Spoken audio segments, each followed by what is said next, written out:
আচ্ছা, আমরা এখানে একটা ডিজাইন দেখতে পাচ্ছি বিজনেস কার্ড, এটা ক্লায়েন্টের জন্য করা হলো একটু আগে।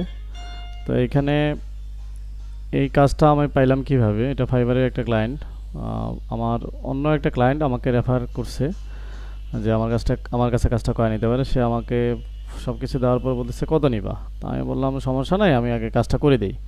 বলতেছে একটু আর্জেন্ট দরকার ছিল, যেহেতু আমি এটা প্রিন্ট করব। তো আমি 1-1.5 ঘন্টার মধ্যে কাজটা করে দিলাম। এখন পরবর্তীতে বলতেছে কত টাকা দিব। তো নতুন ক্লায়েন্ট যেহেতু, আবার যেহেতু একজন ক্লায়েন্টের রেফারেন্সে আসছে, তো খুব বেশি একটা চাওয়া যাবে না। এখানে যদি $40-50 চাইতাম, সে দিত, হয়তো পরবর্তীতে আর ফিরে আসতো না। তো একটা স্ট্যান্ডার্ড প্রাইস ধরে রেখে $20, সে নিজে থেকে বলছে $20, বললো $20 দিলে কি কেমন হয়, কম হয় না কি হয়।